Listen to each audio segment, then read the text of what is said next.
Sir senior social responsibility ఎక్కడ ఉంది చెప్పండి. మనకు వచ్చే ఆదాయం ఎంత, బయటికి పోతున్నది ఎంత? ఎవరో చెప్పిన దాన్ని బట్టి చూస్తే 3,24,000 కోట్లు, వాళ్ళకు వచ్చేది 2,70,000 కోట్లు. 1,50,000 కోట్లు శాలరీ రూపంలో పోతే, లోన్ల పేమెంట్ రూపంలో పోతే, అంతకుముందు చేసిన అప్పుల రూపంలో పోతే వాళ్ళకి మిగిలింది 90,000 కోట్లు. అందులో వెల్ఫేర్ కింద ఎంత పోతుంది?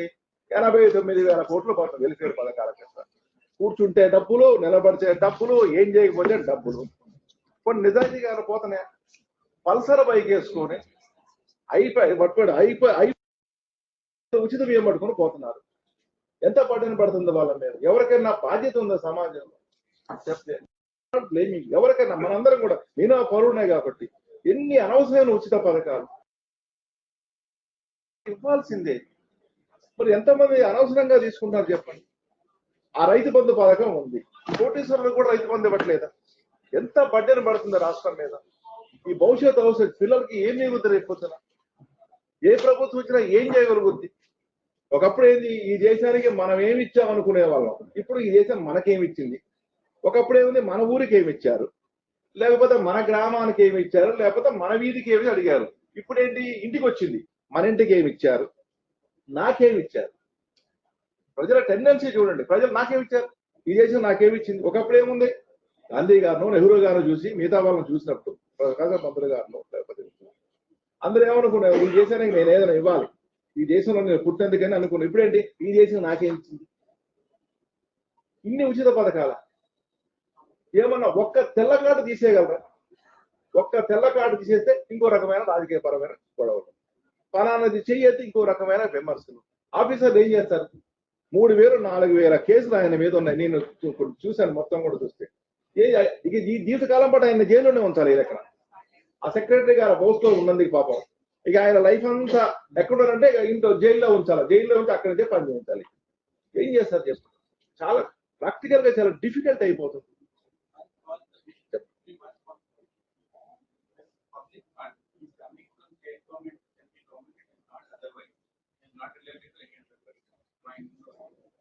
Orders have been pending for more than 1.5 years. Then contempt no more. So in the counter also they did not file. I am not saying about this particular case. The difficulty of the state. నా ముందే దాదాపు 100కు పైగా కేసులు pending లో ఉన్నాయి. ఏం చేస్తారు ఇప్పుడు? మీరు ఫైనాన్స్ సెక్రటరీ, మీరు ఏం చేయరు? ఇప్పుడు మీరు నిలబడాల్సింది ఇక్కడ ఏం చేస్తారు? ఏ ఆఫీసర్ మీద? రేపు మీరు ముఖ్యమంత్రి అయినా ఏం చేయరు? ఏం చేస్తారు? రేపు మీరు ముఖ్యమంత్రి అయినా ఏం చేయరు? ఈ హుసేన్ ముఖ్యమంత్రి అయినా ఏం చేయలేడు? పైసలే గ్రామాల్లోకి పోతే అనకూడదండి. ఐఎమ్ సారీ, నేను నాది రాజకీయపరమైన ఉపన్యాసం అనుకోదు. గ్రామాల్లోకి పోతే రైతులు ఏడుస్తున్నారండి, పనికి ఎవరు రావట్లేదు. నేను కూడా రైతులేను కదా, ఎవరు రావట్లేదు పనికి. నేను విమర్శించట్లేదు, నేను ఎవరి మీద విమర్శించట్లేదు, ఎవరు రావట్లేదండి. మనకు వచ్చేది ఎవరు? ఛత్తీస్గఢ్ నుంచి, మధ్యప్రదేశ్ నుంచి, లేదా మహారాష్ట్ర నుంచి, బీహార్ నుంచి కూలోళ్ళు వస్తారు. మన వాళ్ళు ఎవరు పని చేయట్లేదు చెప్పండి? ఎవ్వరూ చేయట్లేదు. అమర్ సేన్ ఏం చెప్పారు? పని చేయించాలని ఏం చేయాలి? ముందు గొయ్యి తీయించు, డబ్బులు ఇవ్వు, రేపు మన పిలిపించే గొయ్యి కూడిపించు. పని కల్తీని మర్చిపోయారు కదా.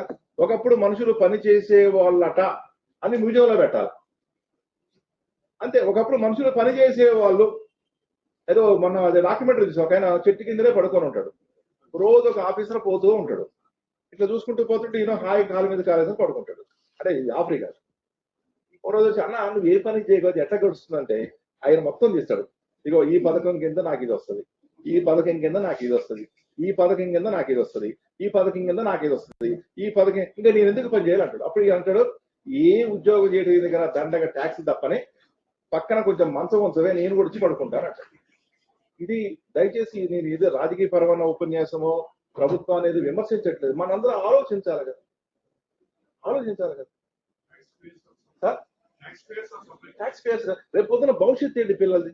ఇవన్నీ తీర్చడం కోసం రైట్ రాంగో ఏదో ల్యాండ్స్ కూడా అమ్మేస్తా ఉన్నారు. రేపు పొద్దున భవిష్యత్తు అవసరాల పరిస్థితి ఏంటి? ఉన్నాయని అప్పు చేసి ఎవరన్నా బెంజికారు ఉంటాడా? ఇప్పుడు మనం కూడా జీతాలు చేస్తున్నాం, మనం ఎర్ర బస్సులో పోగలం, ఎయిర్ బస్సులో బిజినెస్ క్లాస్ పెడితే ఎంతకాలం ఉంటుంది సంసారం? ఇది ఎవరిని విమర్శించట్లేదు. నాకు బాధగా ఉంది, ఆఫీసర్ పిల్లలు నాకు బాధగానే ఉంది. ఇది నైస్ ఆఫీసర్, కానీ ఏం చేస్తారు ప్రాక్టికల్ గా? ఇంజనీరింగ్ కాలేజ్ పిల్లలు మేనేజ్మెంట్ ని కూడా బ్లాక్ మెయిల్ డామినేట్ చేస్తారు. మీ కాలేజీకి రామంటారు.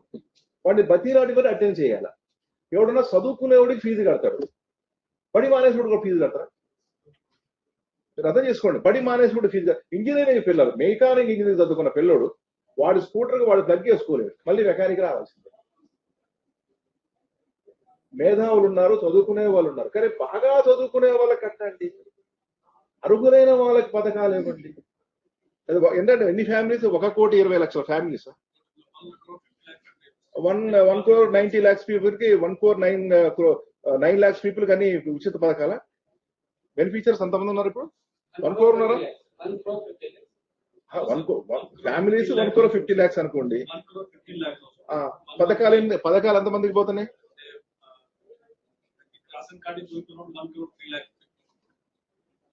1,15,00,000 కుటుంబాల 1,03,00,00,000 కుటుంబాలకు తెలకాట్లేకపోతే ఇంక ఈ దేశాన్ని ఎవరు నడుపుతారండి? ఇలాగే సాగుతూ పోతే కొంతకాలానికి కుబేరుడు కూడా డబ్బులన్నీ అయిపోయి పనికార పథకంలో కూలికొస్తాడు. ఎందుకు వచ్చిన కుబేర అంటే ఏం చేయమంటండి, ఈ డబ్బులు కట్టలేక మొత్తం కూడా అర్థకరప అయిపోయింది అని తట్ట మోస్తుంటాడు. మన పక్కనే చెరువులో కూడికలు తీసుకుంటూ తిరుగుతుంది. పైగా ఈ పథకానికి కుబేరాన్ని పెట్టారు. ఇది విమర్శ కాదు, దయచేసి వినండి. ఎవరన్నా కూడా అపార్థం చేసుకుని ఏమీ రాయదు. ఆవేదనతో చెప్తున్నాం, భవిష్యత్తు అవసరాల గురించి చెప్తున్నాం. రేపు పొద్దున ఎవరు వచ్చినా సరే డేంజర్ బెల్స్ మోగుతున్నాయి. ప్రాక్టికల్ గా సాధ్యం కాదు. 3 లక్షల రూపాయలు జీతం ఉంటే 3 లక్షల రూపాయల కుటుంబానికి ఖర్చు అవ్వాలి. ఇలా రకరకాలుగా కానీ పోతే చాలా ప్రమాదకరమైన పరిస్థితిలో సమాజం పడబోతోంది. అది అందరూ అర్థం చేసుకోవాలి, అవేర్నెస్ రావాలి. అది ఎంతవరకు మారుతున్నది నాకు సంబంధం లేదు, అది ప్రభుత్వం యొక్క నిర్ణయం. కానీ ప్రాక్టికల్ గా సాధ్యం కాదే. మన ఇంట్లో పిల్లలు ఏం చేద్దరా, మేము అప్పు చేసుకొచ్చి పెంచామంటావా? మీరు అసలు అడుగే పెట్టద్దు అని చెప్తాం. ఇది ప్రాక్టికల్, ఇది విమర్శ కాదు. Yes, Mr. File an affidavit that